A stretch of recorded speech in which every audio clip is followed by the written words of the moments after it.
thinking a lot about generosity lately. And mainly about... Can you please take your phone call outside? It's disturbing.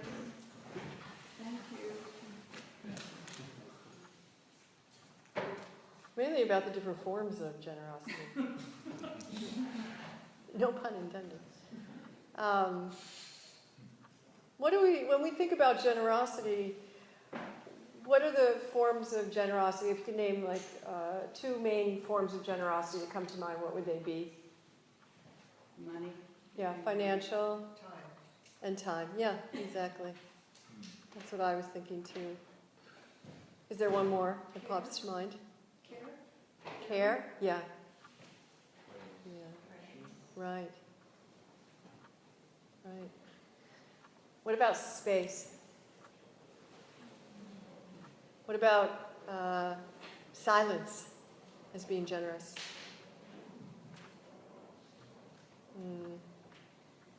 What about receiving as being a form of generosity? Kindness, yeah, big one. So I was trying to think, as I've been going through this in my own mind, just trying to think, Dana. Dana is the Pali word for generosity, and it's what we practice in this Sangha, for a teacher.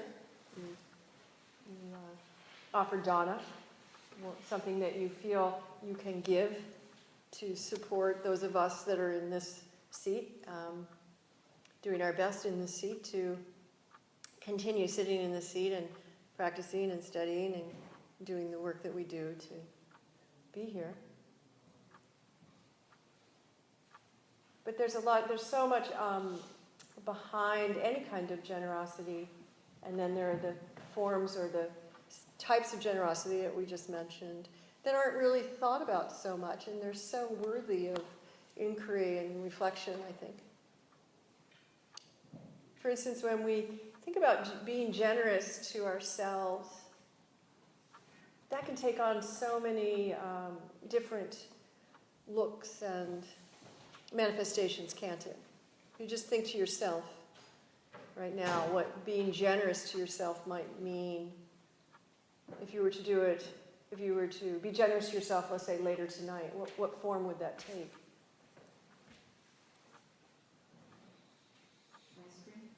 You said to yourself. Because now everybody's mind's got ice cream planted in it. Okay. Radically accepting things inside that come up with, things I might judge or be resentful of myself about, just radically accepting it instead. Yeah.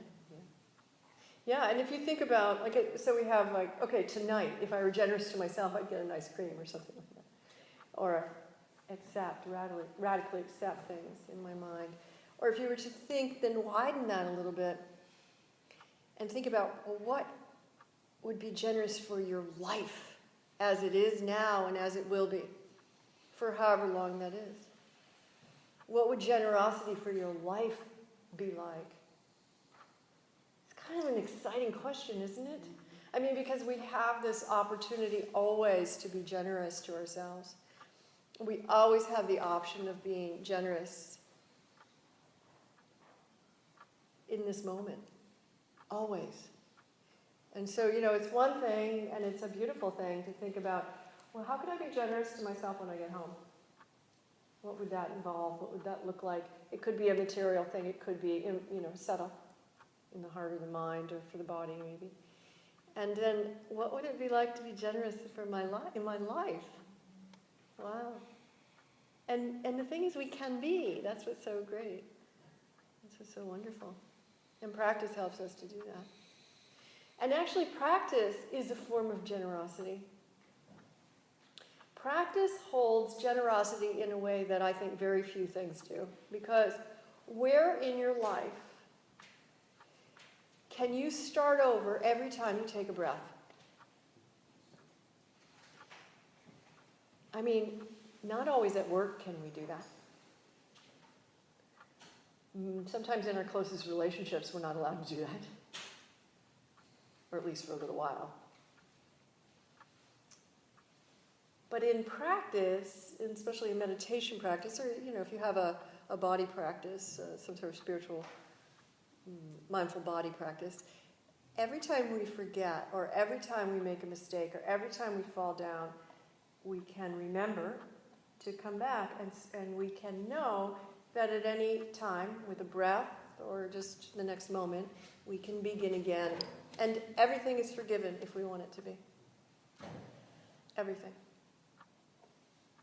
That's beautiful, isn't it? That's built into meditation practice, built into mindfulness practice. So as long as we're breathing, we can always make the intention, or have the intention, or continue the intention to be generous again. Forget, okay, I can remember as soon as I breathe in.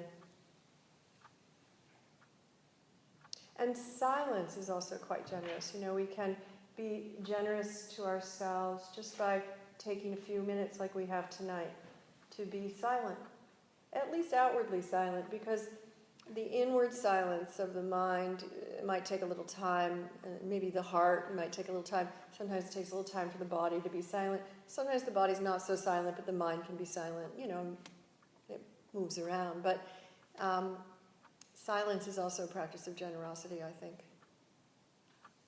There's so much going on all the time. There's so much noise, talking, stuff all the time.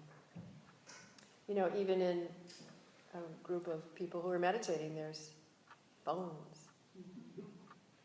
There's little buzzes, little clicks, little reminders. So silence is very precious. So it's a gift. Silence is a gift that we can give ourselves in a lot of different ways. And time is also part of generosity, isn't it? You give yourself some time.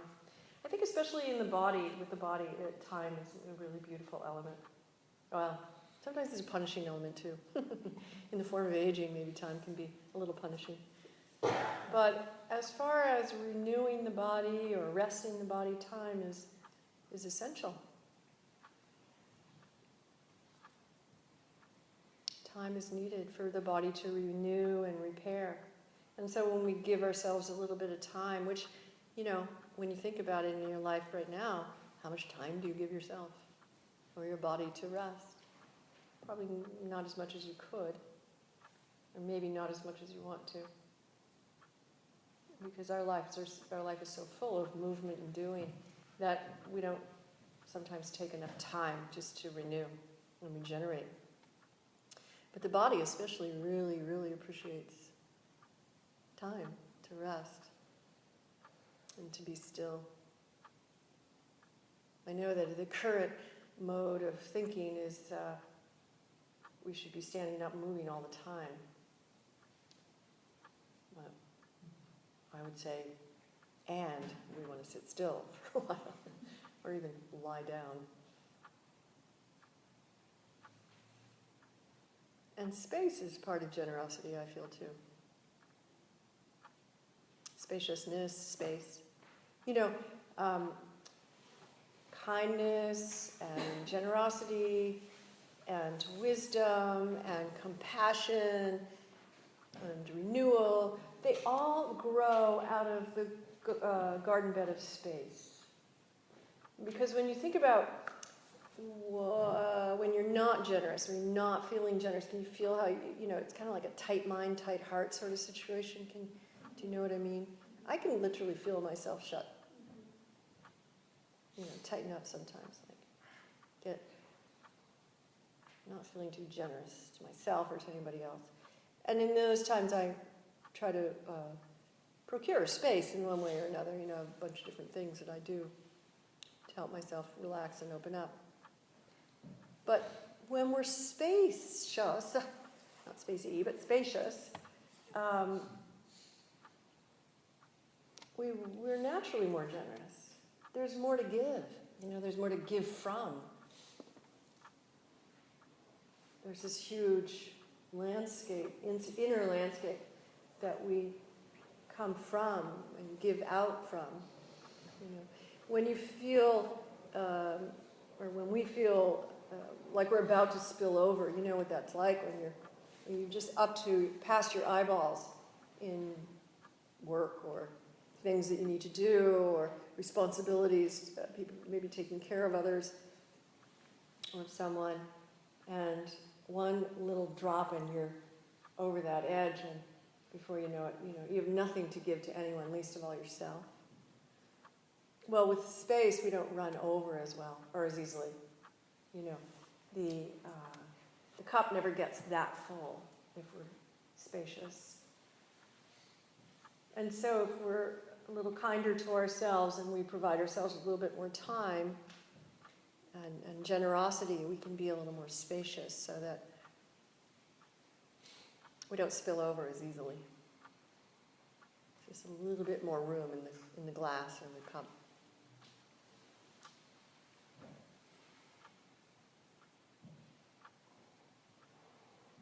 And just being a friend to ourselves, just, liking ourselves is actually a form of generosity too. Because like when you have a friend and you really like or you love that friend, and sometimes they do something that's kind of silly, but it doesn't make you hate the friend, because you like the whole package of the friend, and that one little thing isn't that bad.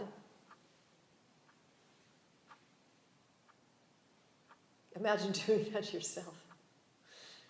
Because when it's with us, we know our whole package, right? And we do one little thing and we're just losers. We don't like ourselves and put ourselves down. We're not that generous to ourselves usually. We're really just not. I think this is sort of a kind of, maybe something mainly our culture, but because I know our culture mainly, but I think it's universal. So you can imagine being generous to yourself like you were your own best friend. You make a mistake and it's like, it's all right. Try again. It's okay. It's not that bad. No, not everybody thinks that of you. Everybody knows you. You're a good person. Come on. It's not that bad. We don't normally handle ourselves like that so well. And if you think about generosity in the body, besides resting, and giving the body some time. What about when your body's like a little achy or sick, or if you have an injury? Our minds can change really fast, thankfully. Our hearts can open quickly, luckily, right? Fortunately. But the body takes a little more time to process things. Tissue takes a little more time. That the form of the body, the matter of the body takes just a tiny bit more time, usually than we want to have things processed or regenerated or renewed. And so part of being generous to our body is having some patience with it. Like if you twist an ankle or something, it starts to feel just a little better and you start running again. And you're like, oops. Too soon. That's an example, but you might be able to think of many times when you were kind of like that. Or you don't feel well, like you have a cold, and you stay home for a day, and you really don't feel well the next day, but you go to work anyway.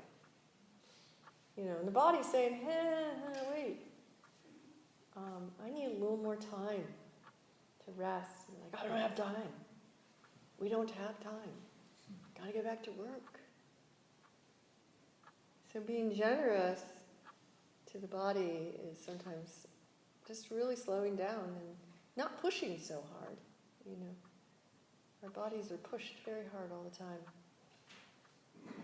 And even if it's not physically pushed, like maybe we're not like big exercisers, stress pushes the body. Stress pushes the hormonal system of the body to a great degree. It overtaxes it, really. And it overtaxes the mind. And if the mind is tired and the hormones are spent, your adrenals start to get a little shot. your body doesn't feel well. So it's such an interdependent system, the mind, the heart, the body. Everybody works together here. Everything affects everything else, as we know. But I think that can become quite apparent in our bodies.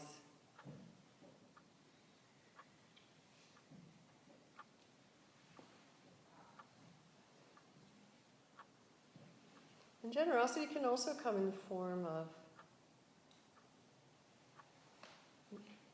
doing for others and giving time, like was mentioned. But that can also be a double-edged sword. So as I'm thinking about all the forms of generosity, I'm thinking, well, how can we get in trouble with generosity? Can we be in trouble with generosity? It's an interesting question, isn't it? Do you know about being a bodhisattva? So in the Tibetan tradition, the Mahayana tradition and the Vajrayana tradition of Buddhism, there is a form, a deity, a Buddha called the Bodhisattva, there are many bodhisattvas actually. And a bodhisattva is a being who's taken a vow to return to earth, or return to a realm, and help others as long as there is suffering anywhere. If any sentient being is suffering, a bodhisattva vows to come back and alleviate suffering. So they put their enlightenment on the back burner and give to others. Which you could think, well, that is a form of enlightenment as well. But being a bodhisattva, or just being a really generous person, let's say, we can relate in this way, can mean that we never give to ourselves, that we're always putting ourselves last. And what does that often lead to? Compassion fatigue, burnout, irritability, resentfulness, sickness even. You just get exhausted. So when we're generous to others, as we should, we want to be, we want to cultivate generosity for ourselves and for others. When we're generous to others, we want to make sure that it's a mirrored situation as much as possible. In other words, we don't want to forget about interdependence. Because if we forget interdependence, then we might think, oh, well, you deserve my generosity more than I deserve my generosity. And automatically we've just separated ourselves from others. See what I mean? If we are truly remembering interdependence, then whatever I do for you, I do for myself and vice versa.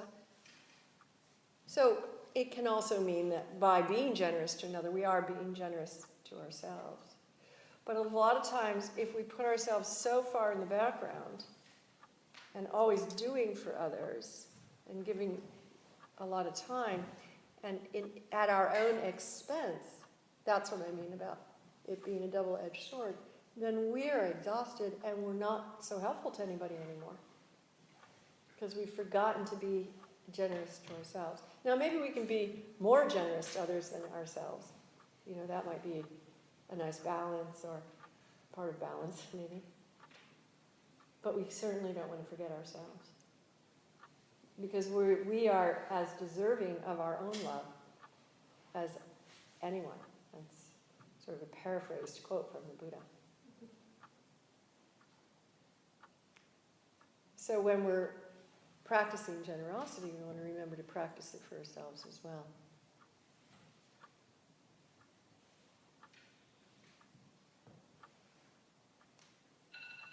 Yes. Time to do something. Not sure what that alarm is for.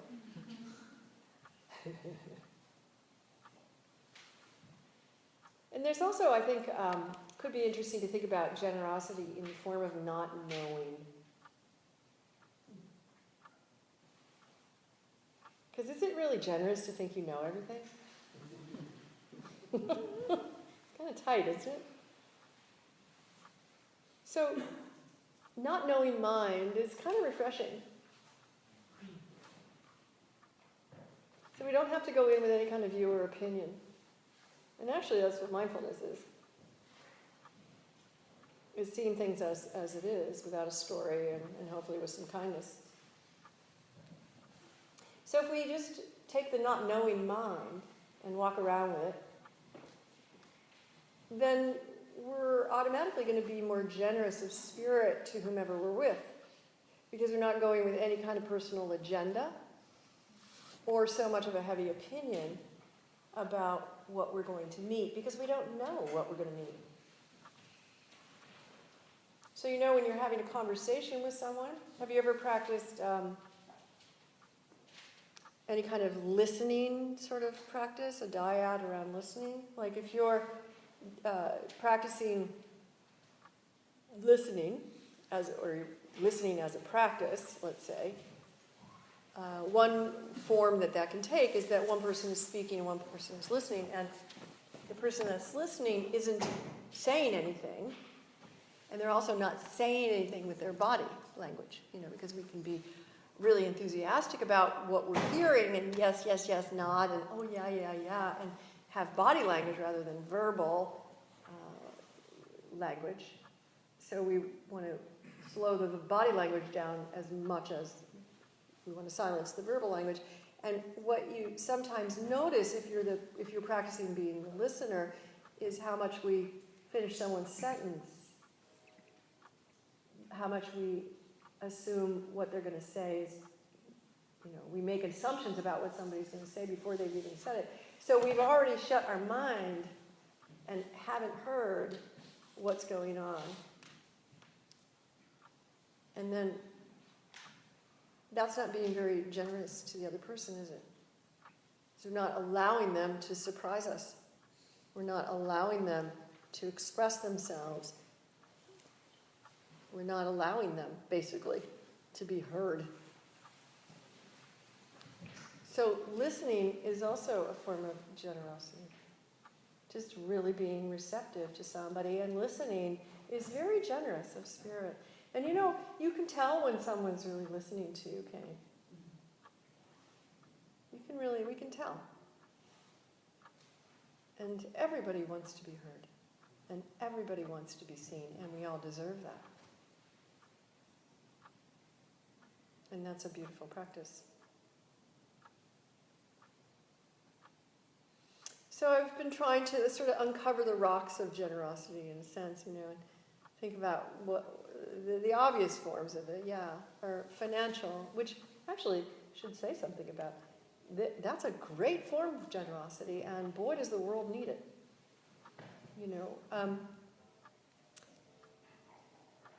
If we think about all the grant that was just spoken about, that's amazing, isn't it? To have an organization that gives money to someone to go and sit on a retreat. That's so thoughtful. Now, you don't normally talk about those grants at your cocktail party, because it's a little esoteric. But somebody thought of that, and somebody has put effort into supporting other people, being reflective, self-reflective, and taking care, and getting quiet, and looking at their own mind, in their own heart. That's beautiful. So money, and generosity in the form of money, is a beautiful thing. People make a lot of money, and then they have the option, if they want to support causes that they feel very strongly about. That's amazing. I'm just starting a nonprofit now. You can't start things that you think are important without the generosity of others. And even the generosity of someone's time. Helping you formulate ideas, helping to support the way something's going to manifest in the world. Very important to have the advice and the guidance of other people. So that's a very, very important form of generosity.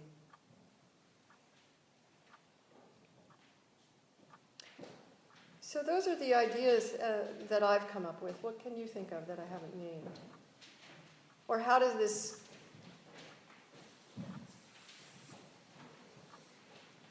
sit with you?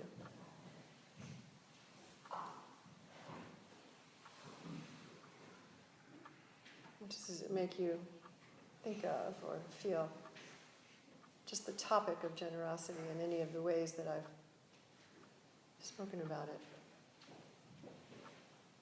Well, it's interesting that in our culture, if we say it, people almost exclusively think of material things. Yeah, Money, right. investments, and we don't think of the other dimensions. Yeah. Yeah. Which is because it's probably the most outward form. But you know, when we're practicing meditation, mindfulness, we're looking beyond the most outward forms. We're looking into the more subtle realms, you know.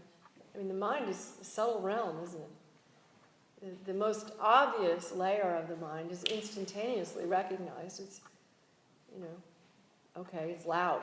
It's chattering.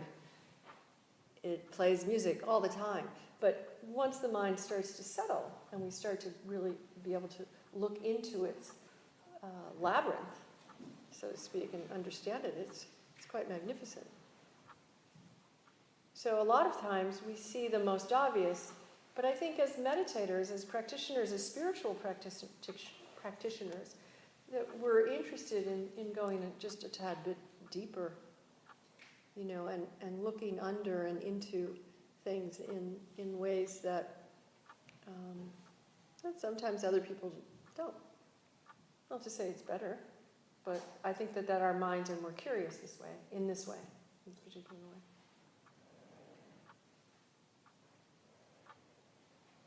Yeah. So you talked about generosity towards yourself. One of my practices is sort of I'm a doer. Yeah. So sometimes not doing things. But Yes, one of the things exactly. I really struggle with is the difference between not doing something out of sort of a sense of kindness for myself, or to give myself some space or rest, or sort of a positive, and not doing things out of laziness. Yeah, that's right. Do you have thoughts on sort of, how to distinguish the two? It's just such a good question. It's so personal. I mean, I think we have to be able to really feel into that. There's the committee member who's the critic that's going to say, you're just lazy, you're just sitting around, you're a couch potato.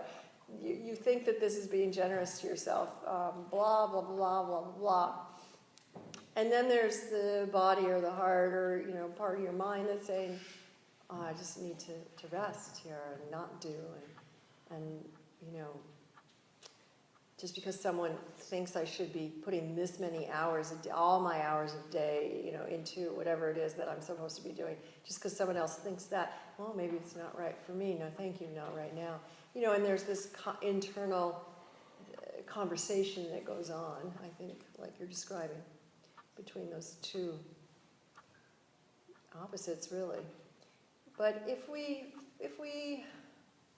I think the more silent that we get, and the more we look, and the more we get to know ourselves, over time we get to know when we're kind of fooling ourselves and hearing another voice that's not really ours, but we learned or we adopted, and what really is the voice of our heart. But it is sort of a little hard to distinguish. Maybe one way to distinguish or to tell is if you're listening to a voice and it's not satisfying at all, then maybe that wasn't the right one to hear at that moment. Because let's say you really do need to take a break and not do, and you do that and you just feel incredibly grateful for taking that time, then that was the right voice to listen to. Or if the voice says get up and do, and you're doing but you feel stressed doing, or you're exhausted continuing to do, then that wasn't the right voice to hear or to listen to. And so maybe a little experimentation helps, and engaging, how am I feeling listening to this voice or that voice? I mean, my main teacher is a Theravada monk named Ajahn Amaro, and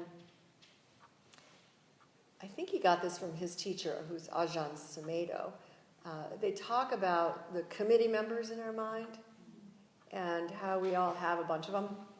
And there's, like the critic is one committee member, is very, very loud and probably, quite tall. I think of the critic as being really tall because she stands higher than the other committee members. And then there's the child, the restless child, and then there's the school teacher, and then there's the mother and the father, and then the sister and the brother, whatever. We have like many committee members. And all the committee members really just want to be heard. And so what they suggest is, like, let's say with the critic's really loud, and if we tell the critic to shut up, just shut up, then it's actually like adding fuel to its fire. It makes it stronger. But if we say, okay, yes, thank you for your advice. Thank you very, very much for your advice. Now I'd like to hear from you. And you call the shy one up, the quiet committee member up to weigh in. That's a way you can kind of work with those voices in the head, is to remember the ones that are a little bit more quiet and say, well, what do you think? How are you feeling? And maybe they'll say, oh, wow, I'm so glad you asked. You haven't talked to me in a really long time. Well, I think you should just go lie down. I think you should have an ice cream. I love you. So, switching around and just experimenting, I think, is really helpful. Because I think that's a question that has to be so answered from the inside. So that's the best I can do. Yeah. I wanted to speak about generosity in a dynamic form when you're giving. Okay. I always think about it in terms of real generosity expects nothing in return. Mm-hmm. And I'd like you to speak on that, just in terms of whether that's considered a more pure form of generosity when giving, that the idea or the concept or notion is that I would say, it is a little pure. I don't know. Sounds a little holy to me, but and I don't know about being holy. I would say that our intention could be to give without any want or concern about return, because if we want something back, that's more of an exchange or a barter. It's not generosity, because generosity is giving freely. Generosity comes from the heart, and something's given freely with absolutely no strings and no expectations. Now, in our monetary system, that's not generally how we work. And so I think that because we've been educated in this culture to give something in exchange for something else in the form of monetary value, that we sometimes take it a little too far. We think, oh, okay, I'm going to do you a favor. And there's a lot of television shows that work on this premise, and movies, I think. I do you a favor, and then there's going to be payback time. I need a favor now. And someone's saying, really? Oh, I can't kill anybody, but you have to. And really call the favor. I saved your life 10 years ago. So we're kind of taunted and teased and given enough storylines that you think, well, maybe generosity does mean exchange. I don't believe it does. Not in the spiritual form. Not in the heart form. In the heart form, I just want to give.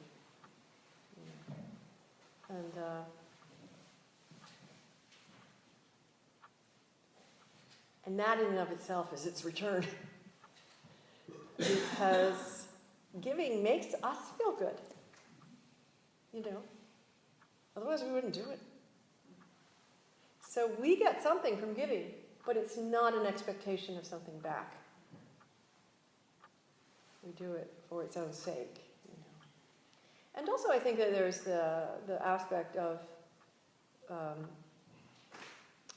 interdependence, of no separation, that's active in generosity. It's active in understanding generosity because, like I said a little earlier, what we do for one, we do for ourselves, and what helps us helps others. And you know, generosity is just this huge concentric circle that never stops. And so that's why it's good, important, I think, to remember to be generous to ourselves, because that ripples out in a really authentic way, a very natural and very authentic way. Yeah, thank you. Yeah. You were talking earlier about when you felt not generous, clothes tight or more fitted, and you said you have some practices to help become more generous. Could you say what some of those are? Sure. So when I start feeling a little tight, I mean, I can feel it in my body because I'm so body-centric. You know, I've been practicing mindfulness of the body for 35 years. So I can feel myself tense up. I can feel my mind tense up. I can feel my heart tense up too. And one of the things that is really helpful to me is breathing. I know that sounds maybe a little obvious, but our breath, our body registers thoughts and emotions constantly. It's like it's like a tuning fork in a way. And if you start to really pay attention to your breath in your body, you'll notice that when your mind is feeling a little tight, when your heart is feeling a little tight, your body will tighten up. Actually, it tightens up before you actually notice the feelings. And your breath could tighten up or change a little bit too. And so breath can be one of the most wonderful practices of kindness that I know. So if you take some deeper breath, that's really sweet, soft breath, and you circulate the breath like a wind almost inside your body in the place that you feel you might be tight. It could be maybe the throat, your throat gets tight a little sometimes, or your belly gets a little tight, or your shoulders get a little tight, and you imagine that you're sending this breeze or this wind through your body in the places that are tight. It can soften those areas.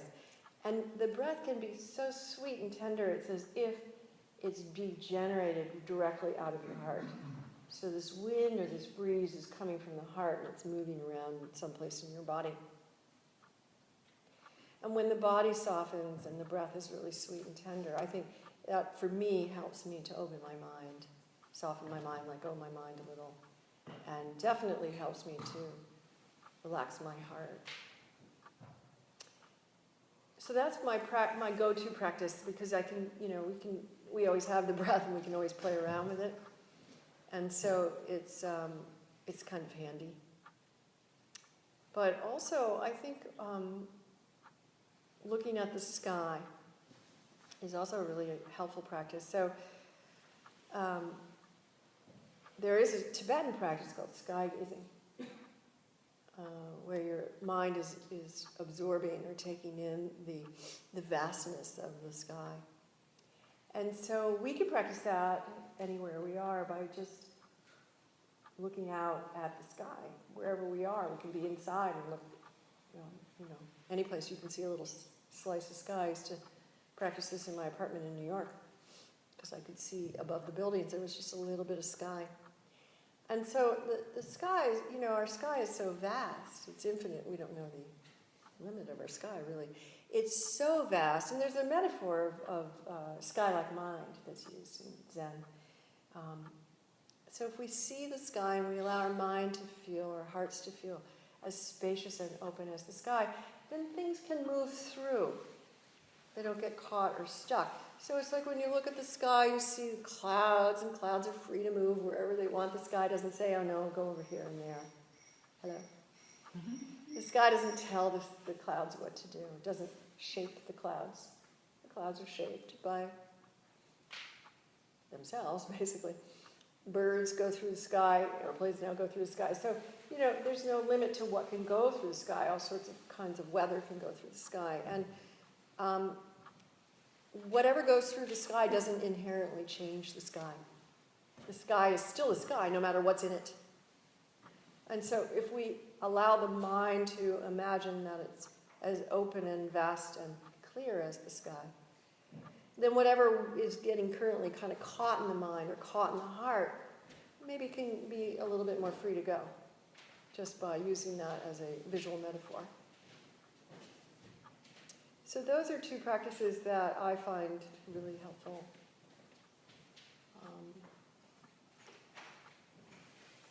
Kind of go-to practices. So one is just being able to look at the sky, and the other is to tenderly breeze. Breathe like breeze.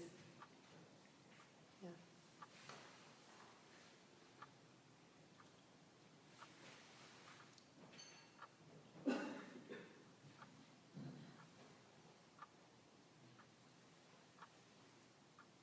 What about generosity as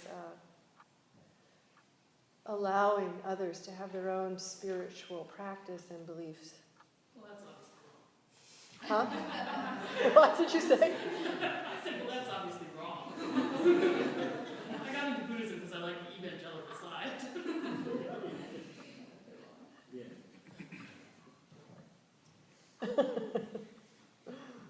It's actually hard to be open-minded about other people's spiritual beliefs, you know. It's not as easy as we might want it to be.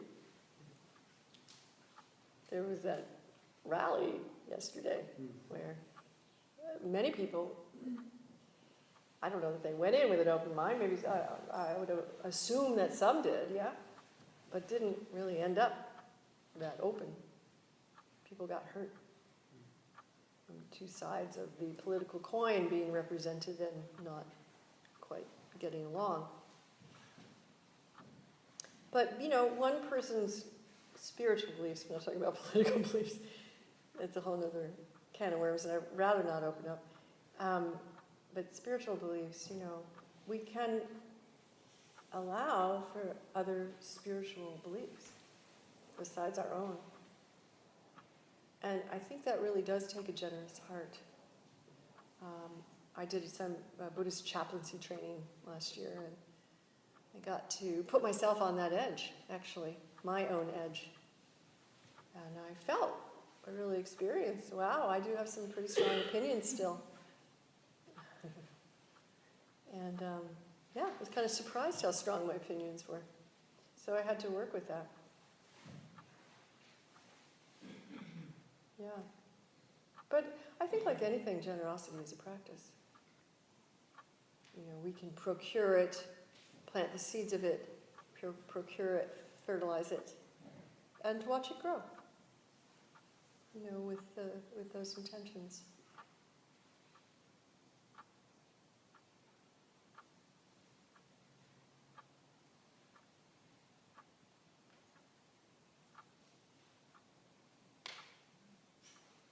Yeah. I recently, 2 weeks ago, came off a 5-day retreat with Will. And he said, go back into the world slowly.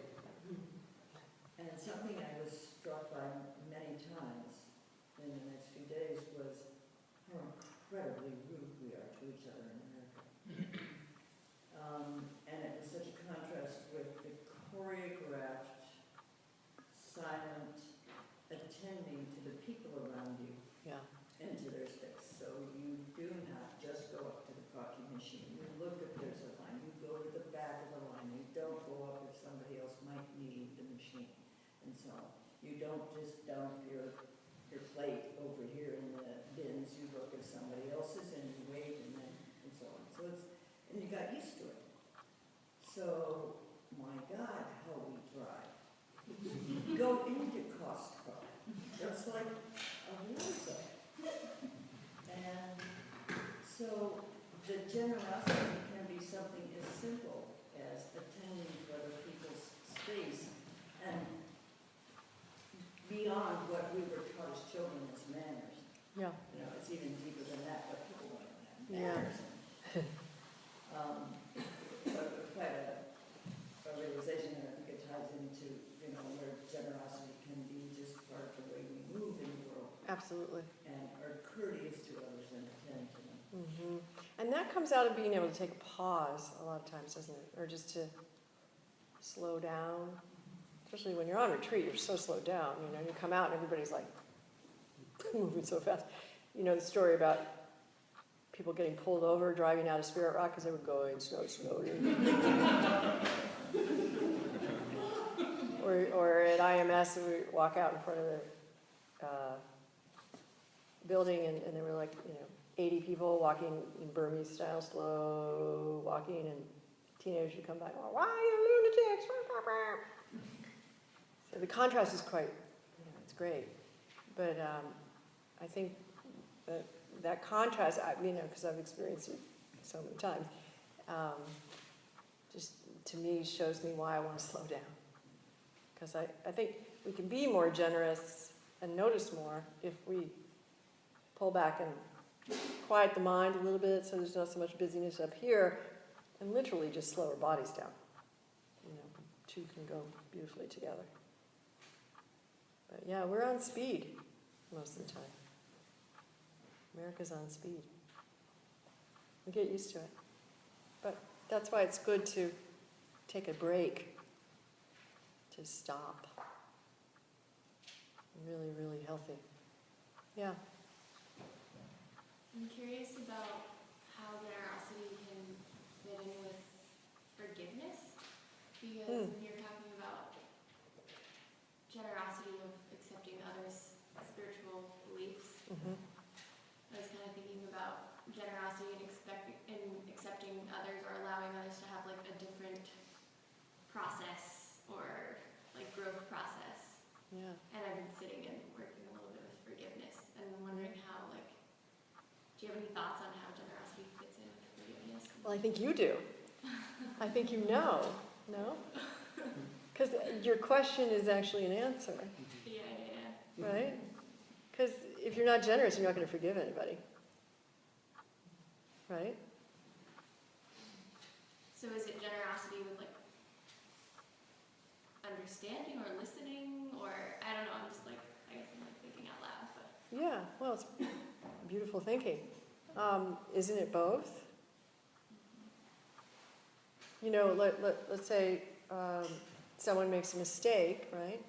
And you've made mistakes and you've given yourself the benefit of the doubt, been generous towards yourself. Maybe you wouldn't have called it being generous to yourself necessarily, but out of being able to forgive yourself, it's natural that you would forgive others.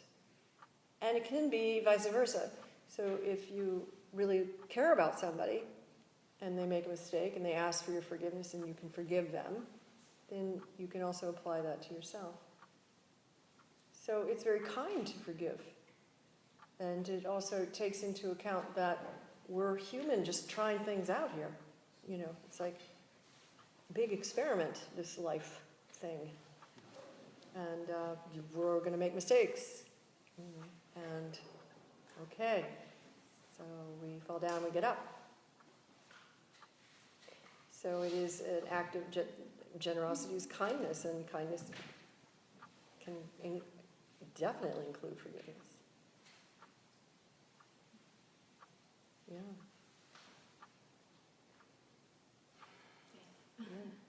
Yeah. This was not very zen, but there's someone who I'm not really getting along with, or is not getting along with me right now.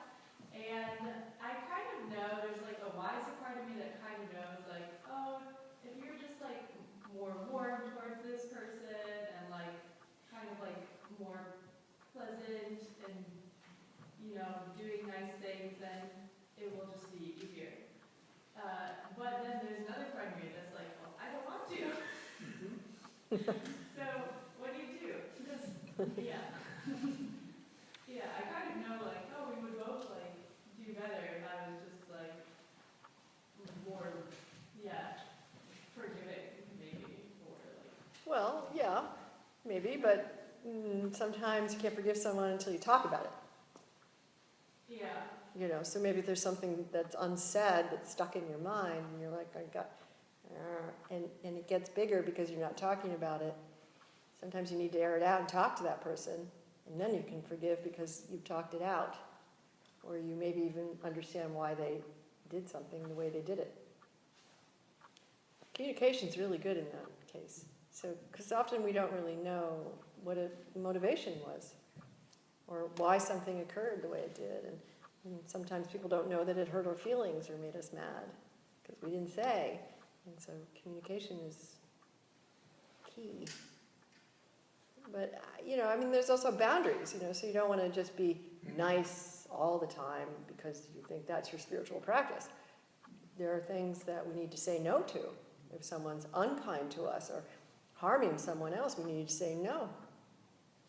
Social action, compassionate social action, comes from a place of wisdom and kindness and the ability to say, you've gone too far. We're not letting you hurt this child. We're not letting you harm the earth, or whatever it is. So boundaries are important. It's not about just being kind heedlessly. Maybe there's no such thing as heedless kindness, but that'd be our next bumper sticker. Practice heedless kindness. There's got to be some wisdom attached in there, or some wisdom at work, discernment. So, it's a case-by-case basis. I'm not exactly sure, what your situation is. I don't know that you want to air it out in this room either, but I think maybe talking about it might be a form of generosity. Just hear the other side. Does that make sense? It could maybe not, because I don't know enough about your situation. Huh? I just did. Or at least it appears I did. Oh. Very good. Okay. So, yeah, you can call me later and let me know.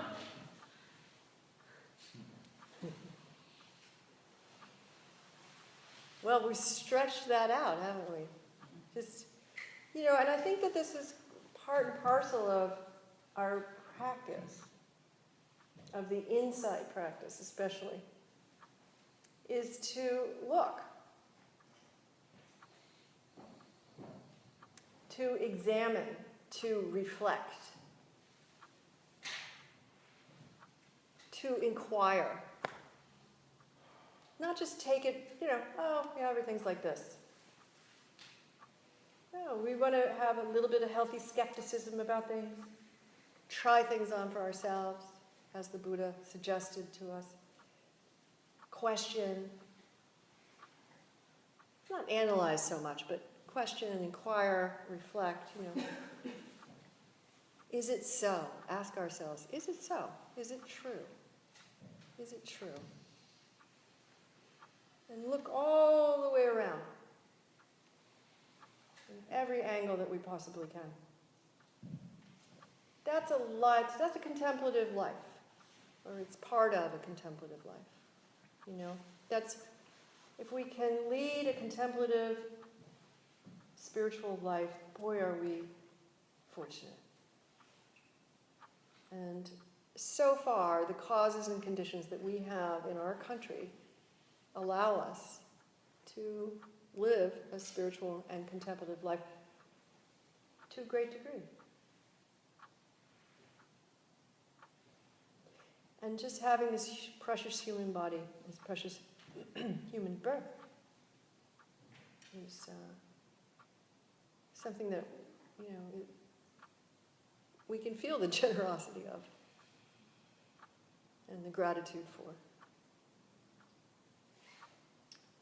So I want to thank you for staying and participating in this query.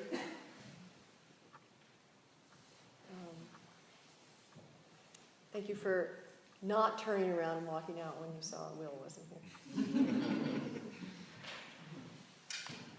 I have a